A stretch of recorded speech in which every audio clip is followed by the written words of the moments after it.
Okay, so I'm going to show you something. This is a 56 millimeter steel piston. The Phantoms, everything. There's a whole bunch of stuff. The 440s, 380s, the Ts400. All those builds have 12 millimeter wrist pins like this one. Okay,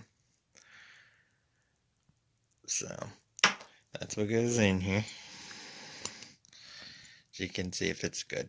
Alright, what we need is a 10 millimeter. And this bearing so everything doesn't go to hell inside the engine.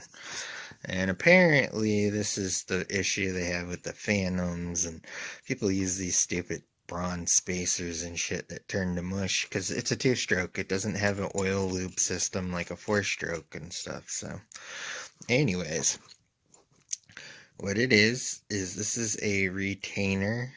And if you look inside, hold on, if we can focus.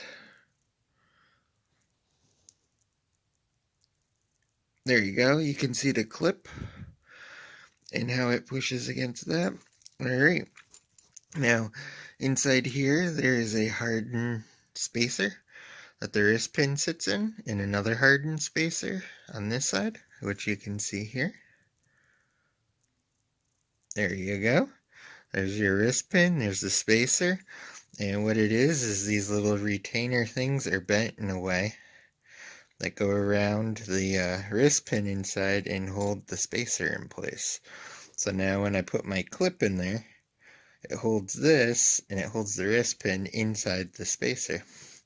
So then you can have a 10 millimeter wrist pin and use the the internals of your motorized bicycle kit. So anyways, that's how I've been fixing the Phantom pistons. I did a video a while back. I stopped selling them because it's just so damn hard to get the pistons. But yeah, I mean, this is the 56 millimeter 660, and that is a 10 millimeter wrist pin in there. And that's how I do it. Alright, peace out.